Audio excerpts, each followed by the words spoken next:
Hello, everyone, and welcome to another episode of Post in Black, where we celebrate Black excellence behind the lens. We are thrilled to bring you this episode sponsored by Dolby, our title sponsor, and Avid. Thank you so much for your support. Without you, this episode would not be possible.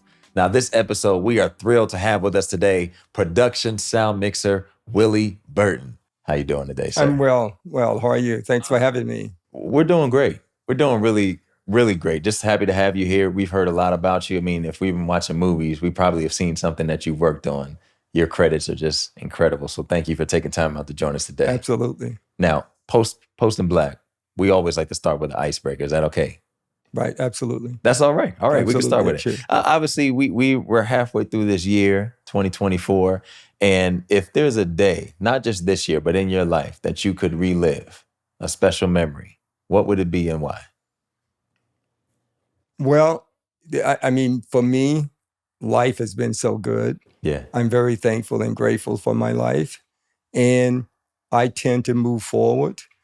I wouldn't go back and repeat anything. Come on. I think my life has been good. Yeah. And I mean, I give my credit to the Almighty. Yeah. Great life. That's really good. And you talk about great life. Maybe there's some highlights, like we don't look back. I look forward too. But if there's some highlights in there, you know, is it more so personal or is it professional or just a combination of both? Well, I mean, I think being at the right place at the right time, yeah, and having knowledge and wisdom of things in life, mm-hmm. That's what you need to have. So there's many highlights in my life. I mean, I was given one of the highlights. I would say most important thing in my life when I started doing feature films. Yeah, my first interview was Sidney Poitier. Yes, sir. I did not have any film credits. I recently have, gotten into the union and have done a little bit of television and commercials. And I took a shot and said, okay, I'm going to call up Sidney's production company and see if I can get the job. Well, the job was, let's do it again. And so I go in for the interview and Sidney, production manager, which was white, and Sidney, they all were there. And so they started asking me about my background and all of that. And I told them. And finally, they suggested that, that caliber film wasn't right for me. Wow. That it was a big film and I didn't have that type of experience. Mm-hmm. So Sidney was just sitting there listening. And so I was like nervous, not knowing what to think. And so then I said, okay, I know I'm not getting this film because, they don't feel that I'm qualified. And I didn't think, even going in, I didn't think I was at that level, but I knew I could do the job. And finally, Sidney stood up and he said to me, he says, I'm going to take a chance on you. I'm going to hire you, but you better never let me down. And we were friends until he passed. My goodness. That's one of the highlights. That film, Let's Do It Again, started my career in feature films, and majority of my work since then have been feature films. That's incredible. Willie, where do we go in the interview from that story? Where are we supposed to go?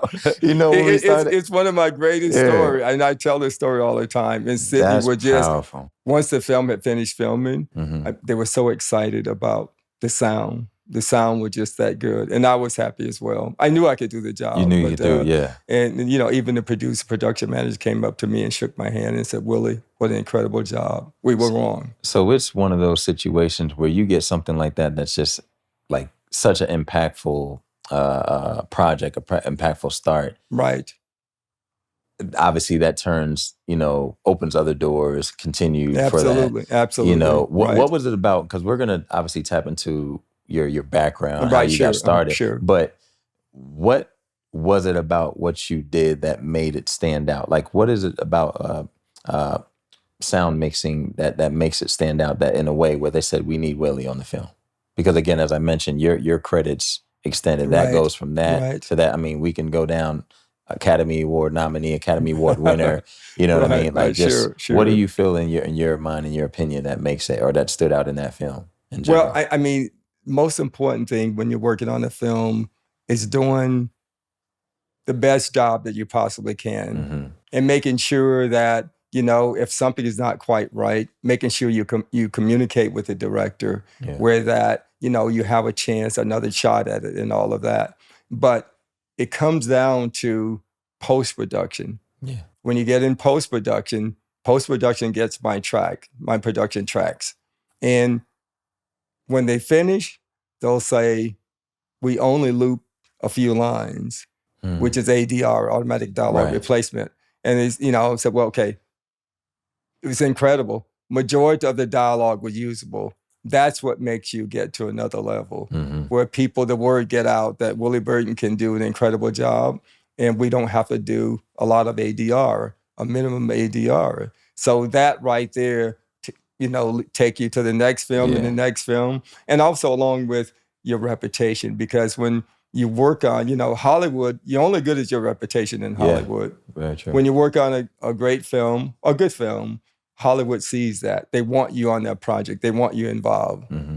If you work on 2 or 3 films in a row, and we won't say dog, but they're bad films, then it's questionable whether we should hire Willie Burton or not. That's just the way it is. Yeah. It's about choosing the right projects and getting the right projects that's coming across your plate. Absolutely. Yeah. How old were you when that, if you don't mind me asking, when that conversation, that opportunity came with Sidney Poitier? Late 20s. Yeah.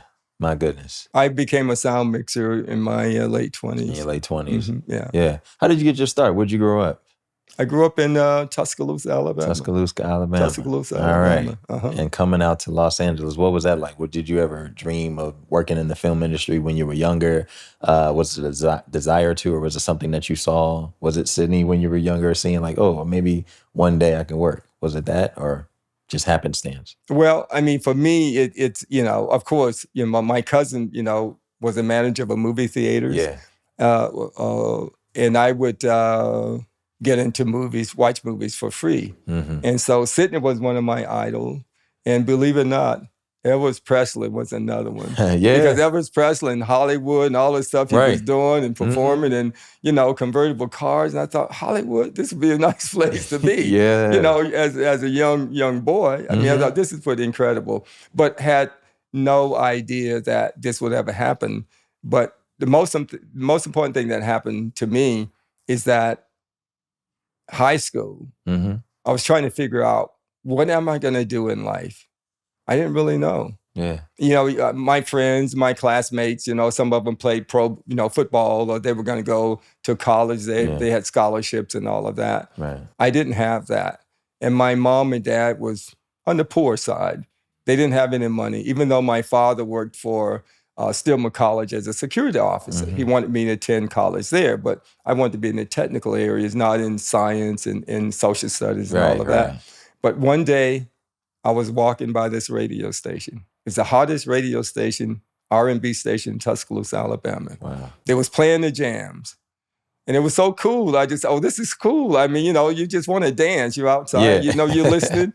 So I decided, okay, let me just peek in and see what's going on. Yeah. And I looked through the window and I saw the DJ spinning the records and moving the knobs. And right then I said, I want to be in audio. Just like that. I mean, it just hit me. I want to be in audio.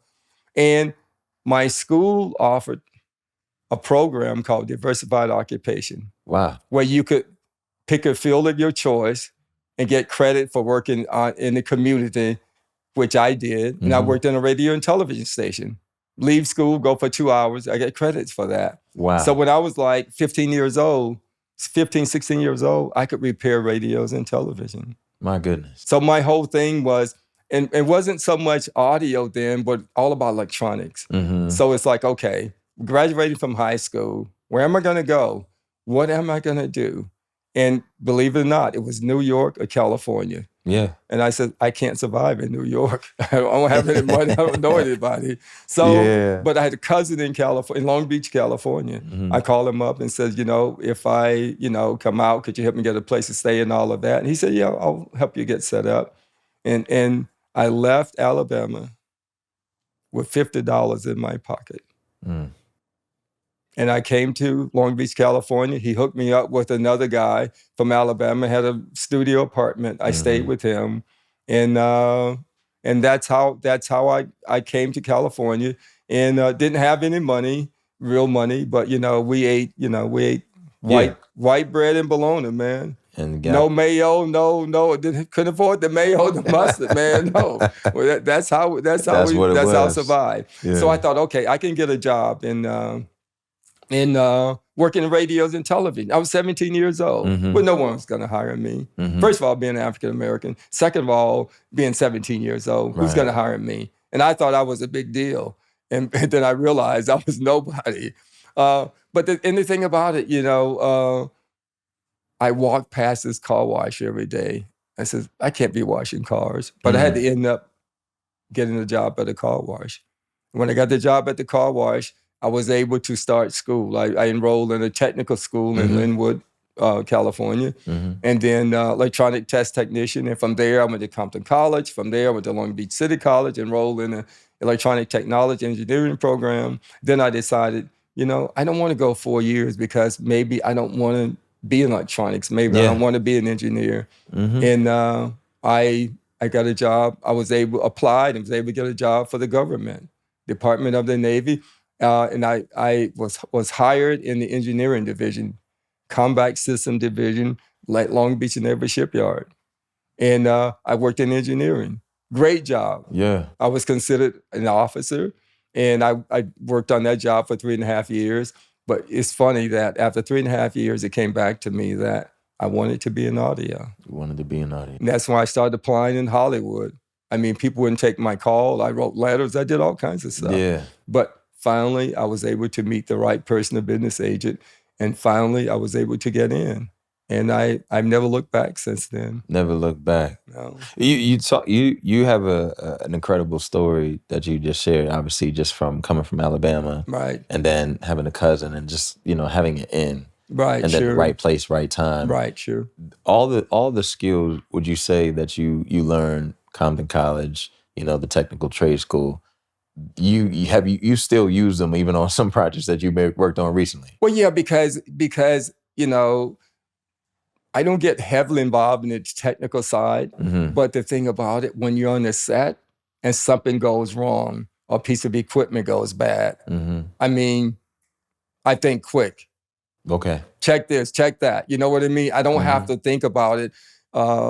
If you don't have that kind of a background, sometimes you're trying to figure out, where do I start? You're starting at the wrong end. You got to start at the source. Yeah. So I can troubleshoot. I know how to troubleshoot. I know how to do this. So it always helps me. Plus the fact when new equipment comes out on the market, which these days a lot of new equipments come out, I'm very easily to adapt. Okay. Yeah, I can adapt right away. I was going to ask you that, and obviously a little later on, but you brought it up now, just talking about the changes that you've seen in the industry from when you started in the first film with Sidney Poitier to now. Can you talk about the differences and how being able to adapt has allowed your career to still continue, and what advice you're telling even newer people getting into the industry now with things changing so fast? Right. I think the most important thing, like today, a lot of people want to get into the industry with no background. Yeah. They just want to come off the street and says, matter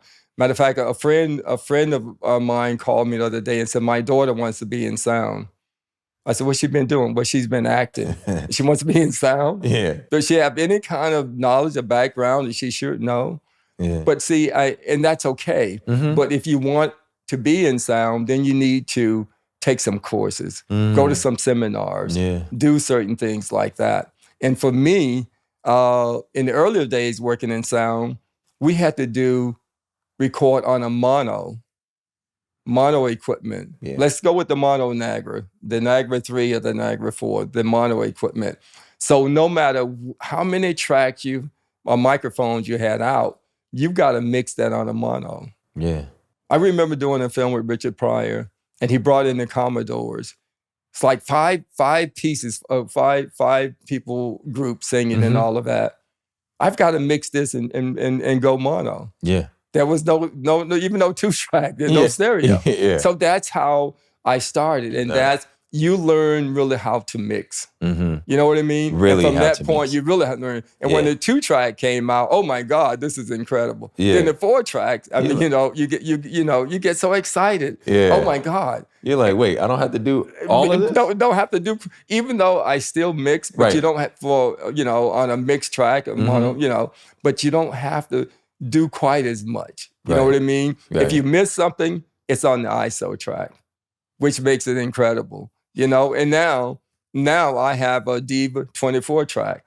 I mean, Yeah, that's. And I don't use 24 tracks, but I have the capability. But you have the ability to. I have the ability if to you do want that. to. Yeah. So those are the changes through the years, and by keeping up with the changes and staying on top of things, I mean, it has allowed me to stay at the top of my game. Yeah. Even my career at my age now, I mean, I'm good. I'm at the top of my game. Yes, sir. You know what I mean? Yeah, indeed. Matter of fact, I probably work harder today than I did 10 years ago. Yeah. Because I like what I do. Yeah. And I feel it when I'm mixing sound and working on shows. I mean, I feel it. It's just part of. I mean, we can name some of the films: Origin, Straight Outta Compton, Sure. Pursuit of Happiness, Right. Oppenheimer. Like Wow, these right. are wow. You know what I mean? Right, Like these sure. these are just some of your credits, and you can see in the film there's love in there. And so you can feel the project. I don't compare. Right. I'm a big sports fan, and we compare things to Right, sports. sure. But you can see the passion with the certain players. Right. There are stars and there are superstars. Right. And there are Thank you. all-timers. Right. And there's a very small list. Right. And there's just a dedication to the craft Right. that right. other people aren't willing to put in. Right. Or just don't put in. And my thing is that, when I work on a film, I'm not only concerned about sound. I have a feeling for the film. I mean, I try to pick films that I like. Talk You about know what that. I mean? I try to pick films that I like because it's important to be involved in it. Mhm. Because I consider myself a filmmaker, not just a sound mixer. I mean, there are a few people I'm sure that go on that they work on the set and they do their job and they're more concerned about how long they're going to be there and they want to go home. That's it. Yeah. But for me, I like to be involved. That's just part of my personality. No, it's real. I think it's important coming into entertainment myself from Right. the acting perspective. I watched interviews, Right. Sidney Poitier and Denzel. And Denzel used to talk about all the time about, choosing your first project better be the right one. Don't be the nigga that couldn't kill. That's when he tells that story all the time where they wanted to shoot him up and do this. He was like, that's not going to be my first one. Right. And so just in terms of you choosing projects, obviously with your credits, I assume some things come to you, but what about the story? Because it seems like you're just picking the hitters all the time. What about a story stands out to you that says, ooh, that's interesting, or that's challenging, or I just love that, or I love this director? Like, what about it for you? It's the now? feeling. Okay. When I read a script, Mm. production company will send me a script over. Yeah. I read the script. I feel it. I get a feel for it. So this feels good. I'm going to give you an example. Yeah. I was offered a film years ago. Big budget film, huge film, with a star attached. Mm-hmm. I hadn't totally committed to the film, but I said, I was possibly available, but we hadn't sealed the deal. I received another call from a production manager. Mm-hmm. He says, I want you to work on my film. And I said, well, I've sort of talked to some other people. He says, can I send you a script over? Absolutely. He sent me the script over. I read the script right away. I called the other production company and said, I'm sorry, I'm not available to do your project. Now, that was a huge film that I turned down. Yeah. But this film, Shawshank Redemption. Goodness. That's the one you want for the film. You turned the other one down. Best decision I've ever made. See. And that's your intuition, You gotta go Once with I it. read the script, that little voice inside my head said to me, this is a project. You've got to do this. You can't do that other project. You're saying something powerful. My dad said years ago, told my brother and I, he said, know who to hang on to and know who to let go of. Right, And you know what I right. mean? And it's Right. something when you're young, you're like, okay. Okay, But as right. you get older, not just being mean, but just like, Right. hey, I'm connected to this person. I can't let that go. Right, They're going places. I'm not Right. trying to go for what Right, they sure, have, but sure. just I love their spirit, their energy. Right, I want to right. rock. And you saying that about the project, you knew. And I think that's a sign of even talent as Right. well, of trusting yourself. Well, I knew it was a good You know, project. you I know. knew right away because Trusting. when you're in the industry for quite a few years, Yeah. you feel the project. You know what's gonna be okay or not okay, even though it might not be the biggest box office Right. hit, but you know it's a good, solid project. And because of that project, I went on to do the Green Mile after that. Yeah. So so one thing leads to another. One thing leads to another. Oh, absolutely. These, and I just love the fact we get to do these interviews a lot. What we're doing this for is we watch these movies all the time, not even knowing people in positions like yourself look like us. I think that's just powerful. And that's what is inspiring, because there's so many people that want to be an actor and Sure, be that, absolutely. but you can have an opportunity to do what you're doing and know, hey, I'm working on major films with major talent and having a great time. And you can look like me. It takes a little bit of time, but you can do the work. You can do that. I just think that's like, speaking of that, what's a typical work day like for you as a sound mix? Like, can you talk about a day in the life of Willie Burton when you get the project? You read the script, now you're on the project.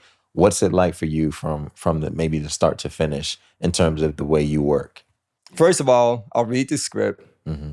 And these days, you have to go in for an interview pretty much, even, with my reputation, because there's some producers who don't know me or some other person on the production staff don't know me and they want to get to know me. So most likely I go in for an interview, and then we sat down with the director and the producer and we talk about the script, and we talk about some of my ideas with certain scenes, what I feel, and how I feel things should go, and how I'm going to do certain things. And it depends on the director, producer you're speaking with, what questions they ask you. Yeah. Some of them are very knowledgeable, some are not quite so knowledgeable. So they want to know my approach. Yeah. So you get through that, and once you get through that, then you have the job. You have the job. Okay. And now the next thing is that scouting. Scouting location. And it's always important for a sound mixer to be on the scout. But there's always some productions don't want the sound mixer. They said we have to pay extra. It costs too much money. If we find a location that's bad for sound, we have them go look at that location. But the better quality projects, they bring me along, and I walk around each location, interior or exterior. Mm-hmm. I look, I listen. I'm always listening, and I'll say, oh, there's a motor running next door, or there's a generator on top, or there's air conditioning on top. Mm-hmm. And right away, I'm working on it with the location people, location managers. Those people are there with us. Yeah. So will we be able to turn that off? Can we turn that off? We go interior, nightclub or whatever. We have all these things running, all these air conditioning, all these refrigerators that are running. So it's all about what can we turn off? And I go through all of that. And that's part of the first stage of me, sound. That's what sound is taking place. I'm trying to figure out the problems as I go. So that once we get on this set, we get on this location, that at least my team, I've already halfway figured it out. Yeah. They just have to follow through on it. And that's like really the key thing. So once we do that, a day in the life on a set for me, 7 o'clock call, and usually you're going to be there till 7 to 7. Yeah. So it's just going through and doing what you do every day. But that explanation really helps even a lot of people, because the average person, even me first starting out, I'll just put myself out there. You think, first of all, post-production, I hired an editor. I was like, okay, cool. I need a sound mix, and then you can do. He said, well, you need a sound mixer, because I'm an editor. Right. I was like, well, I need that. He said, well, that's a VFX artist. I was like, you just named 3 different invoices. Sure, I was like, I want one person. One person. I thought you could do everything. He's like, no. So you breaking it down, but then also the importance of reading the script, even as a sound mixer, knowing and looking for things, and asking. I think asking questions. Questions, absolutely. Getting into a venue, even Right. being in somewhere like here, like, hey, can we turn it off? Like Right. things people aren't thinking of Right, that they sure. will think of in the Right, moment when sure. it's not right. Sure. So that's super helpful. What was it? Was it pretty similar during COVID? And what's it like? Obviously now we're after quotations, but like, what was that like for the workflow for you during that season? Because everything seemed to really have to adjust or go on hold. Well, COVID was bad for Yeah. everybody, for Yeah. all of us, because and I have a team, usually either 2 boom people or Okay. boom and sound utility. Mm-hmm. And so my boom and sound utility will mic the actors. Mm-hmm. So during COVID, I wasn't allowed to be mic there. the Okay. actors. Yeah. They designate one of those. Some part. Yeah, because the thing about it is that you need more shots to mic the actors, and you need to be covered more. You know what I mean?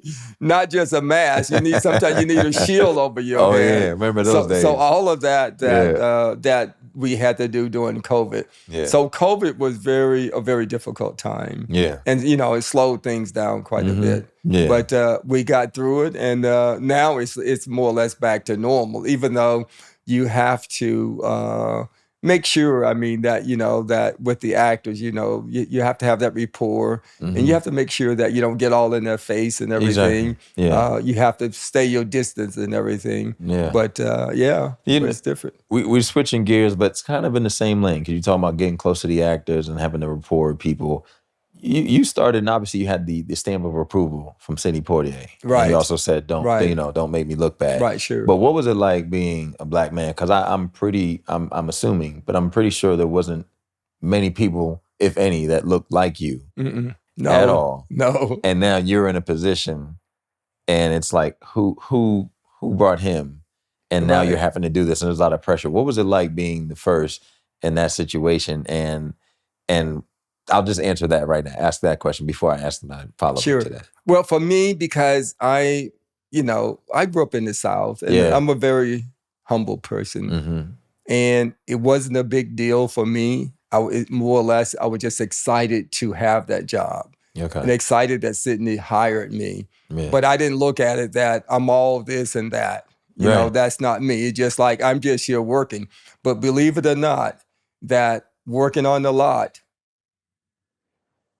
a lot of people on the lot says, that Black guy on Sidney Poitier show, sound mixer. Who is he? Where'd he come from? People want to know. Yeah. How do you get the job? Where'd you come from? Mm-hmm. And I was young. During that time, majority of sound mixers was pretty old. When I say old, I mean not real old, but like 40s. Yeah, they're like 40s, 50s, 60s.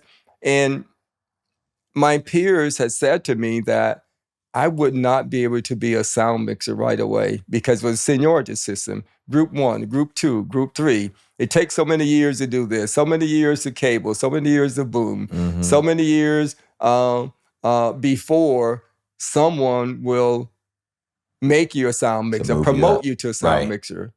Well, I wasn't promoted. I promoted myself. I says, because I worked for the government, and the government had a different system. Fast as you can move up the ladder, you get promoted. Wow. So me coming from the government, just those few years to Hollywood, the noise that they were putting out, like, no, that doesn't work for me. Yeah. That's not, I didn't come from that background. Yeah. That's what you people know over the years. Mm-hmm. So I just said, when I decided I want to become a sound mixer, I just said, I want to become a sound mixer. And of course, my peers would say, you're not going to work. You're not going to get a job. No one's going to hire you. And then once you become a sound mixer, you can't go back to your other classification for a year. So you're stuck. So I got caught up in that. But I'm a type of person that the way I am, I'm all positive. I'm all about moving ahead. Yeah. And so it worked for me because the feeling was there. I knew what I wanted to do. Yeah. I knew that I didn't want to spend 20 years becoming a sound mixer. No. And a lot of people do. Not today, but during that time, they spent 15 years or so. Some of the people that I worked with, they wanted to be a sound mixer when I was pulling cables for them as a sound utility. I became a boom person and a sound mixer, and they still wanted to be a sound mixer, and they were still booming. And then they worked for me. So there you go. So yeah, it's you Yeah. have to you have to have some initiative, and you have to take in life. You have to take a chance. Mm-hmm. Sometimes it's good, sometimes it's bad. If you don't take a chance, nothing will ever happen. No, for sure. Yeah, you have to give it a shot. I had a counseling session years ago, and it was so funny that the woman said this. She said, "You know, David, I really love your energy. You're a risk taker." Right. She said, "But the next time you jump, I want you to determine if it's an ocean or a pool." She said, "Because sometimes you jumping into that ocean and you thinking it's a pool. So I need you to understand what the depth." Yeah. And I was like, you know, that's a great analysis. And after that, just making a little bit better decisions. Not huge jump. Not a huge jump. I was like, I need to take a little smaller jump with this. But I just think, you know, even now, you know, I'm sure you've had to mentor some individuals. Absolutely. And give that. What advice, what are you sharing with them in terms of navigating these waters in the industry, even with, you know, with your depth of knowledge, speaking of depth, yeah. But I think the most important thing that I would tell young people, I would say to young people, first of all, know what you want to do. Mm-hmm. I mean, sometimes people come to me and says, I said, what do you want to do? So I want to do sound. I want to do camera. I want to do electrical, but maybe I'll end up here. No, you know, you should horn in on what you think you want to do first and concentrate on that, because you have to give it your all. You got to give it 100%. Mm-hmm. And it's okay to accomplish one thing and then move on to something else. Yeah. But accomplish that first. But the most important thing is knowing what you want to do, and don't let anyone tell you can't do it. Mm. You know what I mean? Don't let people get in your way, because you'll have friends or just acquaintance will say, you're not going to be able to do this. Yeah. It's not going to happen for you. Yeah. You don't want those people in your life. Mm-hmm. You only want positive people in your life with positive ideas and to help you move to the next level. Yeah. And that's what's important for someone trying to start. And just stay on the track with your dreams. Yeah. Never give up your dreams. And sometimes, I mean, we all do that. I mean, I don't, but sometimes people will get close to accomplish their dream and they will stop. Mm-hmm. Or they will say, I'm only going to give this 1 year. And you right. 1 year? No, and you right to make it. Then they move on to something else. 1 year for this, 2 years for that. Mm-hmm. Life doesn't work that way. It don't work like that. It doesn't work that way at all. You know, there's a good friend of mine, like a brother, Mark, and you know, some of my close friends have heard this, but I had a really tough period of time. Right. And I said, man, I've been doing this such and such for 2 years. Right. And he said, well, it's a 5-year thing. So keep digging. Absolutely. And he's like, you're only in year 2 of 5 years. Right, sure. He said, so you're discouraged. He said, but if you actually had the proper perspective to understand this is a 5-year journey, you wouldn't be discouraged. Right, absolutely. And then I was like, yeah. You know, but it's along the lines of what you're saying. People giving up because of this and because of that. Sure. You know, I really aspire to want to have this Post in Black live longer than what we're doing. So even talking to individuals like yourself with all the knowledge and information is so great. Now, the one thing I do want to wrap up with is we can't have this interview and not talk about your most recent a film that you worked on. Well, at this juncture, but Oppenheimer. We just happened to be at the Academy Awards. I was working. And you were there because you were being honored as a nominee. Sure. What was it like working on that film? And this is your second time you've worked with Christopher Nolan, correct? Right. Yeah. Yeah. What is it like working with him and that film winning Best Picture? What is that feeling like to say I worked on that? So much sound part of that film, especially. I'm going to jump back a little bit. Come on. Yeah. I'm going to jump back to Tenet. Come on. Yeah. I received a call from the production office. Yeah. And Chris wanted me to come in to interview for the position for Tenet. Yeah. So I go in, and Chris doesn't ask a lot of questions, you know. But then he talks around things, and I was being quiet and trying not to be aggressive about with dialogue and stuff. Sometimes less is better. For sure. So I listened. And one thing he finally said to me, he says, how do you work? I thought, how do I work? I just do sound. I mean, it's hard to just say how I work. Yeah. But then I finally said, I'm part of old school and new school. That's how I work. I bring it all together. Did He he? said, thank you. That's all he said. That was it. I walk out. There's 2 or 3 other sound mixers, top sound mixers waiting for the interview.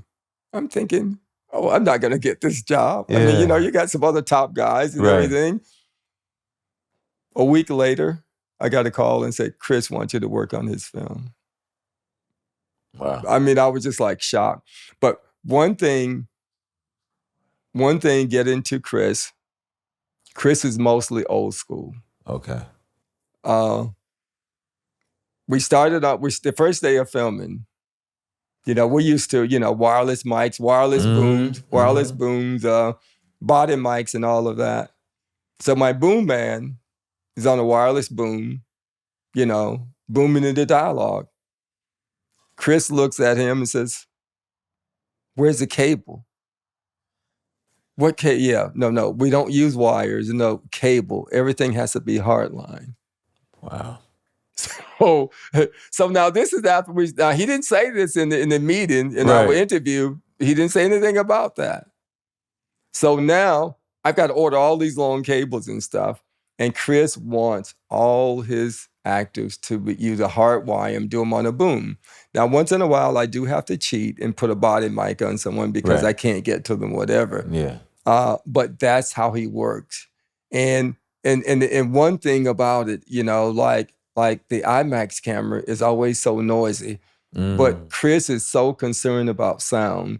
What he will do, shoot a wide shot on the IMAX camera, and then he'll bring in the 65 millimeter camera to do close-ups, which is required for sound. Yeah. But if he used the IMAX camera to do like 4 or 5 or half a dozen lines, once we get a print, we do sound only take. He will walk the actors through with their props and everything, the same feeling, the same mood, everything, and we do sound. And he actually used that sound later on. He puts it in. He does not want to do ADR. Wow. He's not about doing ADR. And I think that if I remember from one of the post-production guys, I think they said they probably ADR a half a dozen lines because of some other reason. In the whole film. And 187 pages. Right. Yeah. So that's how Chris works. So for me, it's always a challenge, but it's okay. That's what we're up for, the challenge. Right. And we're running cables all around the set. Sometimes we're digging trenches to bury the cable because he doesn't want to see the wire, the cable. We're buried, the wireless thing. So boom. But we're burying cable. And sometimes we're running cable all around the set just to come back in to the boom person wherever he's located, where we can boom the shots and everything. It's a little bit more challenging, but it works. But we used to do that years ago. That's how we did it before the wireless mics became as good as they are today. We did that. So, and I'm sure you're saying I combined the old school and the new school was like, okay, that was it. So you're knowledgeable of what's going on, but you know what I want from the practice. So let's get it. So when he says, I walked on the set, and my boom people and I, we talked about old school, and then somebody said, well, Chris is old school all the way. I said, no big deal for me. That's what I'm used to. I did that for many, many years before we got into the newer school, But nice thing about Chris, you can walk up to him, you can collaborate with him, he will listen, he wants great sound. If you have to have another take, he will give you another take. There's no such thing as we don't have time, we're running out of light. He wants it to be good. So he works with each and every department to make sure you get what you want. And you can't ask for anything any better. And a lot of directors don't really do that. Yeah. But Chris is like, that's what he does. And he's like a sergeant. Yeah. Yeah, he's like a Marine. I know. He will not sit down. He stands up all day. He drinks, a lot of tea and everything. Yeah.